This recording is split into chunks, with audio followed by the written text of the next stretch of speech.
Hello, everyone. Today I'm going to be talking about, is resilience really about bouncing back? What does resilience mean to you? And I'll be sharing my story with you. I grew up in Toronto. I was born there, raised there. I was always a creative at heart.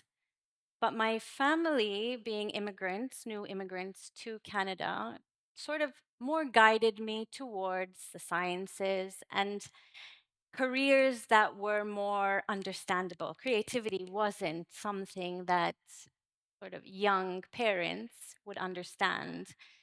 And when I told them, I like art and design, it's like, but you can't have a real job in art and design. So I followed sciences. Creativity was always and still is a big part of my life. What I didn't know at the time was how much my knowledge of science would eventually help me. When I share my story, I often get people feeling sorry for me or saying, oh my gosh, I feel so bad for you. And I complain about my life and I shouldn't because you go through so many different and this whole struggle. And I say, I'm actually really lucky that I've been through what I've been through because it has given me this knowledge and this gratitude that I probably wouldn't have ever experienced in an entire lifetime. So for me, resilience is beyond strength.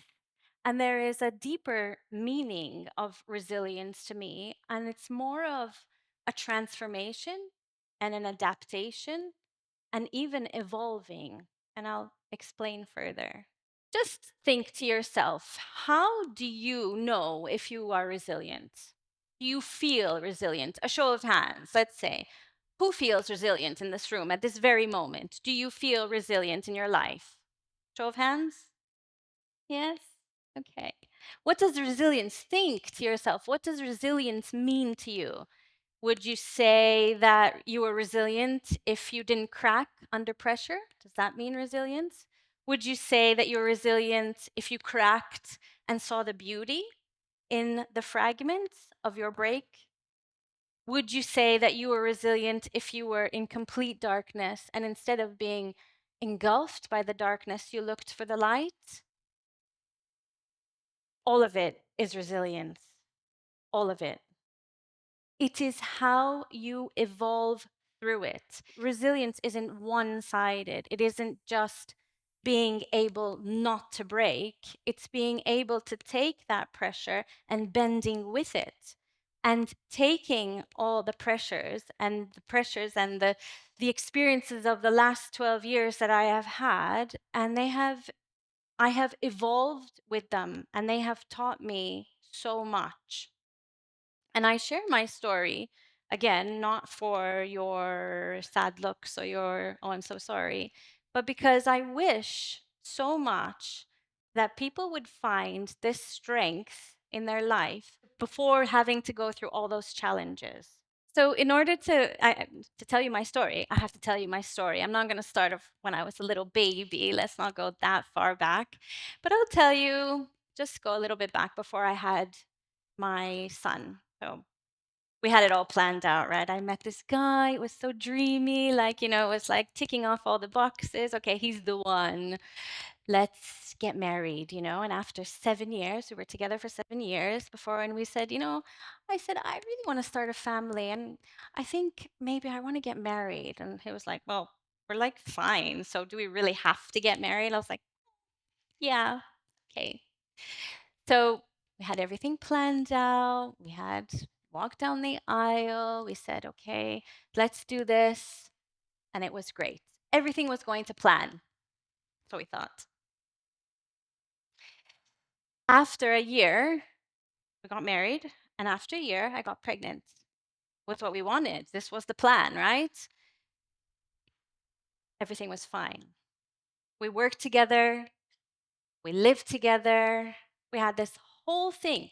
Even our work, where we worked, we lived up the road from my mother in law. And we had that conversation of, oh, well, it's great because you'll be flexible and my mother can take care of the kids when you're at work and the kids can come here. And I'm sure many of you can relate, and you've had this similar conversation of like working flexibly if you're self employed and working together. Because at the time, my husband was really supportive and he noticed my creativity. And despite having left my education in sciences, I was pursuing a career in graphic design. So we had our own advertising agency. And so it was literally going to plan until that 20-week scan. And I saw the face of the woman doing the ultrasound, and her face just changed. Little did I know how often I was going to see that face changing. And I said, "Is everything okay?" And she said, pause, she paused and said, "There's a problem with the baby." I said, "What do you mean there's a problem with the baby? How could this be?" And she said, "We don't know what it is, but there is a problem." So from that 20-week scan, I had to do very regular scans back and forth, back and forth. When he was born, they told me he had a condition called prune belly syndrome. Basically, this is a lack of abdominal muscle, but it also, or an absence of, could be an absence of abdominal muscle, but it also means that the organs in the abdominal area don't develop. So the statistics at the time, I don't look at the statistics much anymore, were 1 in 40,000. 98% are boys who are born with this condition. 50% don't survive, so they die when they are born. Another percentage don't survive much past the age of 2, because depending on the severity, it could go up to their lungs, and it just could be more and more difficult for the baby to survive. So he had a very tough time, very tough start in life, and they told us very often that, we don't know if he's going to make it. Like a very, very grueling time in the NPICU, where they took such good care of him. But it was a struggle. It was a struggle for him, and it was a struggle for us. It was nevertheless very difficult, and it didn't really change much because they also told us that he would eventually need a kidney transplant. So we had to prepare ourselves. We didn't know. This was all so unknown. You have no idea what hits you. And I remember after giving birth, I was in my room and my husband came and he said, "Our baby has something called prune belly syndrome. What do you guys think I did?" Come on. Google, don't Google. You die. You die. If with a cold, you die. So don't ever Google. Ask your doctors. Henry's doctors have become my closest friends because I don't Google. My first go-to are his doctors, his medical team, because I know that they are going to be the ones who are going to give me the right answers for what is happening with him. I was in denial. I remember I was in such denial. I would lay him down on his changing table, rub his belly, and say, "They don't know what they're talking about. They're crazy. This is all going to go away." I have very vivid recollection of saying, "This is going to pass." What happened after some time, one of his surgeons was visiting from the UK, and this is something that they often do. They have visiting surgeons and doctors come to Malta to check on their patients. And he said something to me that really grounded me. And he said, if we had noticed in utero that your son had this, we would have recommended termination. And I think I cried for 2 weeks straight because I was holding this baby in my hand, looking at this baby that I wanted. And I said, "But what would I have done?" And to this very day, I do not have an answer. I will not answer that question because for me, he was everything. But for them, there's so many unknowns and there is so much question about the quality of life of children who are born with this condition. He used to have to get very frequent blood tests. This is very difficult for him. And despite my anger, I had to find something good. And I took the situation and I said, I can't, because it's not his fault. It's not my fault. My anger, this anger, is not going to do him or me or anyone any good, right? So I made conscious decisions to be happy, and not in a toxic, flaky, fluffy way, but just trying to look for the good things in life. After some time, he was about a year old, and they said, okay, you know what? He's really stable. So let's prolong his blood test. This poor boy poked everywhere, because obviously, to be able to draw blood, they need to poke. And it was very, very difficult to watch. And they said, instead of every week, I think we can extend it to every 2 weeks. This was the best news ever. The best news ever. We finally could have this break. And I said, it's going to be okay. We're going to get through this, and it's going to be okay. And I said, and my mind started saying, okay, I'm going to get to work, and I can finally sit down and start picking up some work again. And then something else happened. 2 days later, and I was sitting in front of my laptop, ready to start. And I was like, okay, I have a list of some clients. Maybe I can do some freelance work for them. And he was in my arms, and I reached over and I did this, just scratched, and I went cold. I felt a lump. And I said to myself, no, don't panic.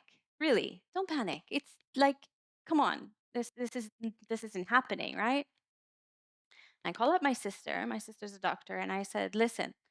And she said, Dana, don't worry. It could be so many different kinds of things. She's like, don't worry. She said, but let's just schedule an ultrasound, come to the hospital, and we'll get this ultrasound done.